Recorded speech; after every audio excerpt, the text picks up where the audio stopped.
Okay, this one's a first, coming from the World of Warcraft subreddit. POV, you are a girl who said 2 words in an RPG Discord a week ago. Hey, how's life been treating you, dear? A bit nicer than me, I'm hoping, winky face. I'm not trying to hit on you, by the way. Okay, that's a blatant please excuse me for that one. I value honesty a lot. I hate lying. Mother Hapala from our RPG attempts, by the way, yes, attempts. Normally, I'm all for the classical approach, but it doesn't really seem like a successful meta effort here. Okay, so question number 1, are you available? I kept the hardest of questions for last, of course. Number 2, are you into guys, XD? Oh, I see you have blue redacted. As a friend, there's nothing going on between the two of you, right? Or I'd be majorly breaking the bro code. And I don't roll like that. But I'm pretty sure that angel voice I heard on Discord before belonged to you, so that's basically how you caught my interest, winky face. I think I made myself and my intentions pretty clear, so I guess I just wait for your response now. It would be a good one after all the effort I put in. Angry face? I think that's what that is. Just playing with you, by the way. No pressure at all. There's plenty of fish in the sea, but you seem, like, shiny, so I figured I might as well. You miss 100% of the shocks you don't take her, right? And about a grand total of 80% XD. But at least I tried. Has to count for something, right? Starts trembling in fear and anticipation. Dude did not just type that out. Oh my god. All of that from 2 words about World of Warcraft rated battlegrounds. I mean, the guy is horribly embarrassing himself on Discord, but hey, look on the bright side. At least he's not breaking the bro code, right? Whatever the hell that's supposed to mean.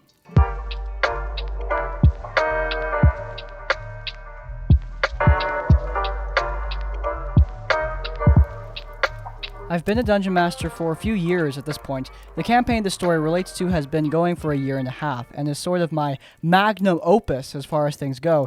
It's obviously not perfect, but I'm extremely proud of the way I've DM'd it, and I really love the group dynamic. There's been a few bumps in the road, but all of my players are pretty unproblematic, except one, the subject of the story, who we'll call Howard. Howard was playing a Hexblade Warlock/Paladin multiclass for the majority of this campaign. Oh god. For those unfamiliar, this is an extremely powerful multi-class combination. However, my party has quite a few power builders, so this wasn't actually that much of an issue. And Howard was always very enthusiastic about the campaign, so I figured this wouldn't be a problem. Aside from some joke comments about how much I hated the build, everything was honestly pretty chill. The troubles began when Howard mentioned he wanted to switch characters because he thought his character was boring. This isn't an uncommon request in our group. 2 other players switch characters before him, but his character is pretty integral to the upcoming plot, so it was going to force me to rewrite some major key plot points on the fly. I explained that to him and asked if he could think about taking the character in a different direction, offering to help him brainstorm if he couldn't think of anything. He agreed, and I didn't think anything more of it. The following session, the party was doing some side quests in between major plot moments. I had given them a handout listing the various side quests that were available, each containing a brief description. The one they were doing was specifically described as a stealth mission. This is important. When planning for the mission, the rest of the party prepped stealth spells and took off their heavy armor, with the exception, the sole exception, of Howard. I pointed out that this is a stealth mission and that wearing heavy armor gives disadvantage on stealth checks. But Howard insisted on wearing his heavy armor even after the rest of the party, many of which were sacrificing AC for stealth, begged him to just take the armor off. When they arrived at the prison, Howard, the least stealthy member of the party, did not stay as lookout like every other party member suggested to him, choosing instead to be the member of the party that snuck the furthest into the prison, naturally failing his stealth almost immediately and alerting all the guards. What followed was one of the least fun combats I've ever had to run, the party being swarmed by guards and barely managing to escape. Howard was downed at one point and was texting me, begging me to kill him, which I ignored. The party eventually managed to escape, all of them questioning Howard's decision once the session ended. Howard apologized for none of this. A few days later, Howard PM'd me to say he was going to begin multiclassing into Bard. This seemed a bit weird to me. His character didn't really seem like the Bard type, and I was worried that this was another attempt to power build, but I am not the type to stop a player from doing something like that. He then asked if he could use a homebrew Bard subclass he made. This is also not a taboo. One of the other players was playing a homebrew subclass that I made, and I've been playing homebrew subclasses I made in campaigns ran by others at the table. However, when I looked over the spec, I was concerned. The subclass he made was undoubtedly one of the most powerful pieces of homebrew I've ever witnessed. Not only did it explicitly benefit a Hexagon much more than it would a regular bard, but it also perfectly accounted for any and all of his character's specific weak points, giving him proficiency in stealth, for example. It wouldn't even make him a support character, since he would spend bardic inspiration to make his weapon attack stronger. The most egregious part, in my opinion, was the fact that the subclass really didn't have a purpose. It wasn't an interesting new take on a bard, just seemingly another version of Valor or Sword bards. I mentioned my concerns, saying I would be more than happy to help him make a more balanced spec if he could give me a more unique concept, and I thought Swords or Valor Bard would actually fit his specific build just fine. He agreed, so I assumed he was fine with it, and we would work on it later. The following morning, I wake up to a DM from him, linking me to a Google Doc entitled, My Dumb Rant. In this Google Doc, he chronicled all of the things wrong with my campaign and how I'm apparently biased against him.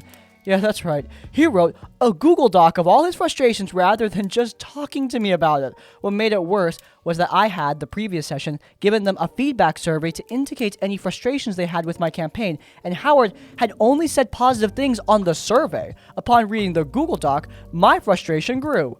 Here is a list of the major points he made. He dedicated a whole paragraph to proving his character wasn't the strongest member of the party. I never said his character was the strongest at any point. He tried to argue his character was given less magic items to the rest of the party, listing every magic item I gave each other member, which would include him counting extremely minor magical items and even other characters' subclasses as magical items. Additionally, the players that had multiple characters were listed together rather than separately, because otherwise they would have the same amount of magic items that he did. He complained about one time I gave the party a magic item that could have benefited multiple characters, including his, and told them it was for one specific character. I understand DM saying what magic items are for is a little bit taboo, but the character that I was talking about, they were new and had no magic items, so I felt it was necessary to make sure everything was fair. The one that made me the most angry was his complaining that I wouldn't make him a subclass. He acted like I said I wouldn't make him a subclass because his character was too powerful. I was initially worried and went back to check my messages thinking I had misspoken, but no, I was very clear I was willing to make him a subclass if he could justify it. I responded to his DM with all of my criticisms of his arguments, to which he responded, this is a direct quote, "Yeah, I was kind of iffy and wrote that when I was in a bit of a mood. And I felt that if there was anything in there that could have been helpful critique, it would have been worth you reading it." Yeah, you read that correctly. He didn't even feel good about the Google Doc, and he sent it anyway? That, ladies and gentlemen, is called backpedaling. Howard has since switched characters. I have some issues with the way he plays the character, but those are mostly irrelevant to the story at hand. It's been a few months since the incident, but things haven't entirely simmered down. There have been a few similar moments, though. His new character, a sorcerer, cast a cone of fire in a crowded wooden theater they were fighting in, even after I asked if he was sure about doing that, and the entire rest of the party told him not to do that. Another time I had a few friends over at my place to play a 6-player war game. There was some overlap with the players in my campaign, but there were other people as well. Howard, who was not present, somehow found out about this. I genuinely have no clue how he did this, considering we never sent any pictures or messages mentioning the event, and started talking behind my back to my friends about how I was excluding people, refusing to confront me directly despite the fact that A, the game could only include 6 people maximum, and I had every intent to play with other people, and B, he was out of state at the time, meaning he wasn't even able to come. I try to be a forgiving person, but lately I felt myself become a little ruder than I intend towards him. I think Howard means well, but the stuff he's done really makes it hard for me to hang out with him. The campaign is wrapping up soon, and he's honestly killed a little bit of the love for it, which sucks. I feel like an asshole because every time he talks, a part of my brain wants to tell him to shut up. So that's it. I don't plan on inviting him to any other campaigns I do, but I'm wondering if I should talk to him about it or just silently drop it. I feel like I might be a bit uncharitable. I don't know how to end one of these, so thanks for reading. Alright, you have told me that you can be a little bit uncharitable towards this person, so obviously there might be stuff I'm missing here about Howard. Maybe he's a great guy, but based on how the writer has presented him, he sounds extremely, extremely annoying. I mean, that whole bit about how you're excluding him even though he wasn't even in the state at the time. That is absolutely ridiculous and absurd. I mean, there are plenty of times where my friends do stuff without me, and I don't take it personally because it's not personal. It is a massive red flag for me when people take that kind of thing way, way, way too seriously. Look, him presenting you critique, I think that's actually something that's pretty respectable, but the way it was presented just doesn't seem very positive or helpful. The guy wants to be the main character, which is a dumb thing to want. You're supposed to be working together. I mean, the guy is just going against the very nature of what this game is supposed to be. And on top of that, you're not having fun. That's the biggest thing. This is the end of your campaign. This should be a major achievement for you. I mean, you're the DM. This should be your crowning moment, your magnum opus, your achievement. I felt so much joy when my campaign ended, and it sucks you're not feeling that same joy yourself. Talk to the other players, and then talk to this guy, because if he's not gonna be a part of the team, then he can leave. One of the players in my campaign is insufferable to play with. His character is an edgy monk who wears a bunch of robes and stuff to cover his face, so we don't know what he looks like, and he doesn't roleplay because it's part of his character not to get along with others. He has no motivations or stakes in the world, nor any connections to any of the dozens of NPCs that I, as the DM, have presented. The player is an extreme power player but doesn't know the system well enough to perform well, and it's an issue. One session, though, we had 4 encounters, and in the first 3, I didn't touch his character even once. I had used the darkness ability in one fight, and rather than look for an alternative strategy, he began raging at how he couldn't do anything. So I lied about the duration of it, and decided to make it just expire on the next turn. The next fight, the fight got to a point where I thought it would be a fun roleplay/story moment to hit him with something small as a joke. It did 4 points of damage to his 41 health. Just 4 points. He launched into how unfair the whole game was, and how he felt targeted by me. I had downed 2 other players in that exact same session, and how bad the maps I made were. I spent 4 hours on them. The other players thought they were nice. I mean, this was 4 weeks ago, and we haven't had a session since. I'm just over it. This post did blow up enough that I can't respond to everyone, but I will clarify that I don't 100% hate this guy, and at times, I've even come to care about him because I've related to many of his struggles, but I do recognize that the way things are, they cannot stand. You have all given me so much needed tips on ways to deal with this maturely, so I'm going to take some time to have a conversation with him about his behavior and how we'll go forward from here. He will no longer be a part of the campaign, and until we're confident that he can play maturely, we likely won't game with him at all. We're not gonna kick him, but I will bring up the issues we've had, and if he leaves, he leaves. You know, I think that's a pretty decent way to end. Oh, there's a part 2, isn't there? Well, eyes up. We've got more stuff to cover. So in my original post, I talked about a player who made my campaign a nightmare for various reasons, and how I was too unfair to do anything about it. I have since learned about geek social fallacies and talked to the group about it, then talked to him. He more or less kind of just shut down the conversation, something I had fully expected. Then he coincidentally left the call right after and then disappeared. We'd see he was online playing video games or whatever, but he would never come to the actual games or calls. However, the one time he joined a call, he literally exploded on us over our discussion of Mario games, and we haven't seen him since. What the hell did that look like? I know, Odyssey is great, man, but I mean, for me, it's always gonna be Super Mario Galaxy for... Hey, who joined the call? Your opinions are all wrong. You are nothing but an uncultured swine, not deserving of talking of the name Mario. Also, give me more magical items. He still talks to me through DMs, weirdly enough, and has been pretty chill. He just hasn't talked about or confronted, anything about his actual behavior. Well, we've decided to move on without him. I lost my entire drive to make and run a campaign, so my whole campaign is effectively dead, unfortunately. One of the other guys in the group actually rebooted his campaign, and I had the opportunity to be a player again, which, yeah, that was refreshing. As far as I know, the immature friend simply doesn't want to participate in anything anyway. I just feel really bad for taking so long to grow up and actually confront his toxicity. I think fellow Dungeon Masters who have had problem players, especially problem players who are pre-existing friends, I think a lot of us can empathize with that exact problem. I had this exact issue. I had a problem player who was definitely making the game less fun. I mean, my players were actively complaining about him, but I didn't do anything because I was like, oh, things can get better. Oh, he's not that bad. Oh, we have a pre-existing friendship. All these excuses you run through your head until the campaign explodes and no one wants to play anymore because this person is constantly ruining stuff for you.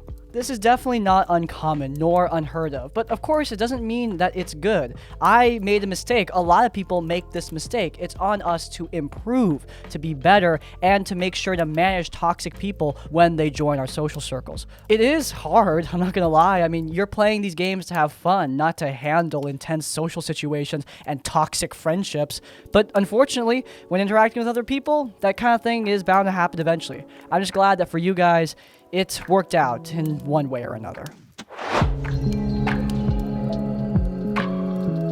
I am not sure if this is indeed actually the case, but over several occasions of remembering various situations during play of D&D 5th edition with this specific Dungeon Master, I'm increasingly coming to the conclusion that the DEM has targeted me. Please tell me if you think otherwise. Background. After a long period of university burnout, my course became impossible to finish due to missing subjects, so I switched to another one. In this new group, I was surrounded with people 4 to 6 years younger than me, except for a girl who was actually a bit older. After chatting a bit during the first few days, we became friends and bonded over our shared asexuality, she's Arrow Ace, and a love for a podcast. Soon, we gathered a small group of 5 to 6 people who would regularly hang out with each other. The girl had a friend who could DM for us, so she invited basically the entire group over to one of his games. We started with a few one-shots to get the group of new players, including myself, into playing D&D, and they went well. So 4 of us, scheduling reasons, were invited into one of his longer-running campaigns, which consisted of loosely connected mini-arcs, and was more of a action, survival-oriented game, according to the DM. This was true, and to be honest, our group didn't really prepare very well for it.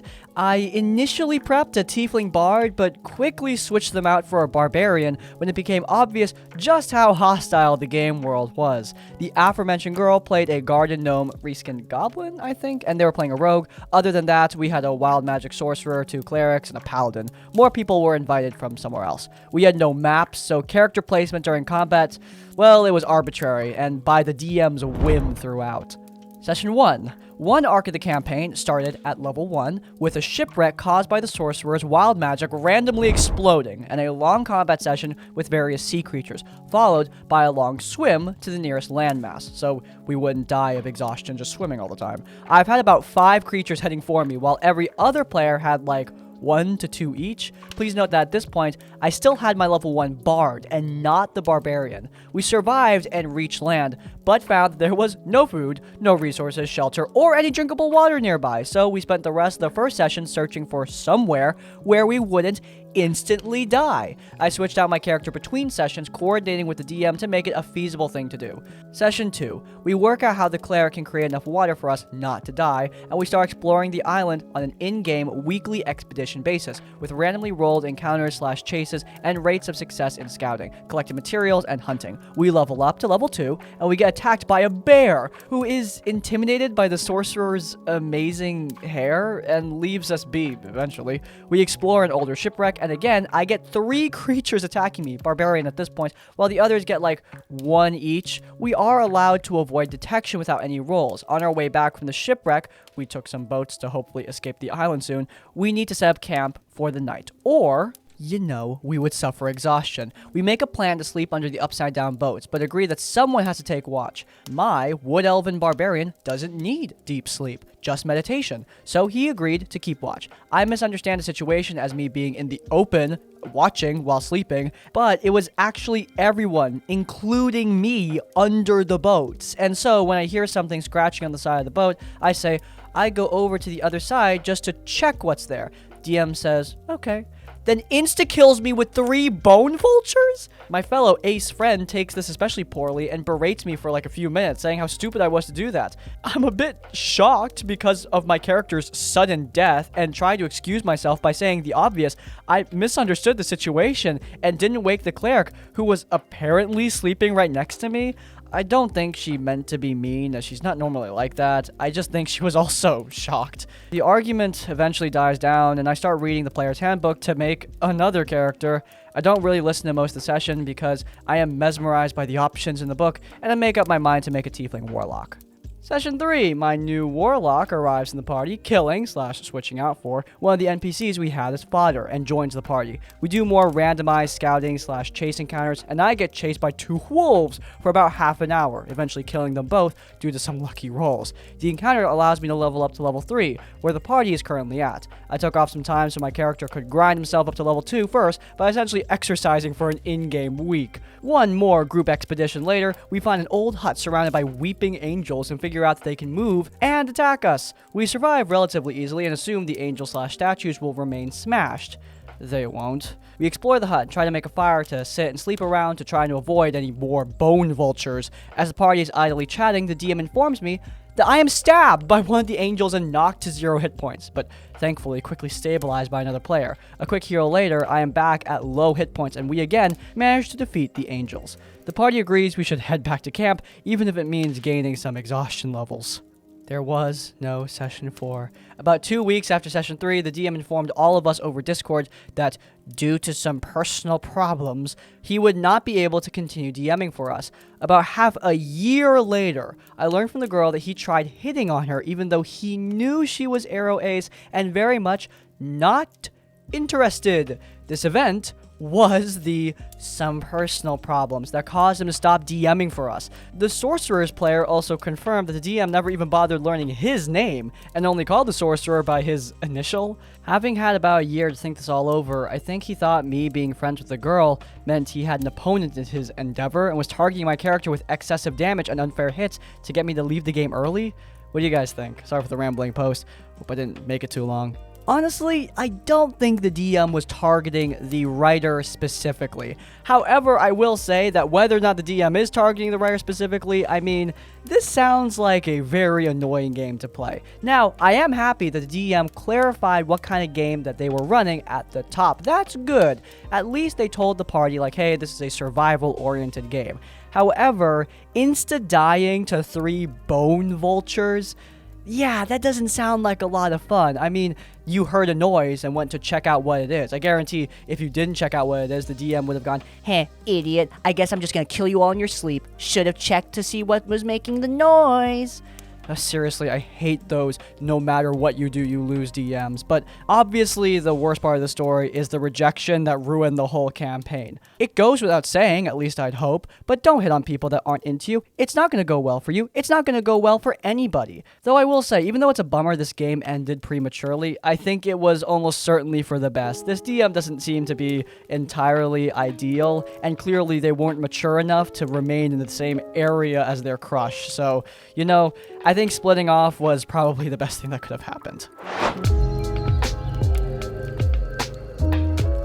This has been bothering me for months. I joined a campaign with a group of players and a nice DM. Everything seemed fine until one of the players, Tom, the damn peer fighter, started acting weird. At first, he was just more into combat than exploring, but then he started making vulgar jokes and drawing inappropriate stuff on the virtual map we were using. We somehow just ignored all these things. Around 5 sessions on one night, Tom sent me a message asking about my character's appearance, specifically why my female character looked like a boy. I didn't want to be too confrontational, so I just told him my character liked that clothes and hairstyle. Then, he asked about my character's background and whether her girlfriend was more than just a roommate. I thought he was doing the just a roommate's gag, you know, so I went, yeah, we share a room. Tom responded with, "Oh great, you want to join my tits observation club and visit their room one day? We should do that together." Holy crap, I was just stunned there. I have no idea what to say. I ended up with, "Oh, I'm not comfortable talking about stuff like this." And then he went, "Oh, what about in character?" And I said, "No." Tom went, "Oh, just kidding." And the conversation just ended there. During our game night a week later, we stumbled upon 2 giant zombies in a difficult fight that left us all nearly dead. The zombie that remained was lined up with Tom and myself. It was Tom's turn, and with 10 hit points remaining, he asked the DM if his player character was aware that the zombie was undead and bloodless. After the DM confirmed it, Tom turned to me, 4 hit points, and said, "I turn to Joanna and bite her." Thankfully, he missed, and then it was my turn to finish off the zombie. After the combat, I asked Tom out of character why he did that, and he explained in a sincere tone that his player character, being a Dampier, would bite some living person when out of blood. Although the other players were somehow convinced, I suspect the conversation a few days ago was the real reason. In the downtime roleplay, I, as Joanna, slapped Tom twice and warned him that if he ever did that again, I would nail him to the wall and peel his skin alive. As a player, I was genuinely irritated when I made this statement. The other players and the DM found it a bit tense, so we ended the session soon after. Tom hasn't bothered me since, but he still occasionally draws ding-dongs on the map. I haven't told the rest of the group what happened between us because, I don't know if it's, worth telling them. Perhaps I just needed to pour it out here. It's not really a part 2, but eyes up anyway. We do have an update. I told the DM what happened. Not gonna share the exact words, but I'm feeling way better now. So glad I met a supportive DM and other lovely teammates, barring Tom, and thanks for everyone who encouraged me to open up. So obviously not a lot of details, but I'm assuming that the group worked this out. Hopefully worked this out by getting rid of Tom. I mean, I didn't even clock it at first while I was reading the story, but Tom wanted to engage in his creepy behavior out of game, not in game. He did the in-game thing when the out-of-game offer didn't work out. That's harassment. That's a crime. It's horrible, and Tom does not deserve to remain in this group. I mean, that obviously is the worst thing by far, but there's other stuff here. Engaging in PvP because of an out-of-game disagreement is not unheard of. We've definitely seen that before. And shockingly, we have seen the whole drawing dicks on the map thing. We've seen that a couple times, actually. But the best part about this story is the fact that this person, they opened up to their group and they managed to get some sort of resolution out of this. Don't keep stuff like this in secret. I know we read plenty of horror stories about groups that are just completely out of it, who don't help you at all, but that is not the case for every group. If you don't say anything, then nothing is going to happen. But opening up can stem a problem before it becomes a huge issue down the line. And that's it for today's episode of RPG Horror Stories. Sorry, this one has a little bit less bells and whistles as normal. I just got back from my surgery and I'm still in that haze, But despite that, if you enjoyed, then please do leave a like. If you want to see more of our content, then you can check out our Tabletop Tavern Tip series. It's back! Linked in the cards. And while you're there, subscribe to Crispy's Tavern to get more of our content as it comes out. And finally, if you want to leave your own stories or thoughts, go down to the comments down below. If you can't think of a comment, leave the comment bitter rejection to let me know you made it to the end of the video. Hey, by the way, if you have your own stories, you can send them to an email linked in the description. But even if you don't have any stories, in essence, like, comment, subscribe. I'll see you all next time. Farewell.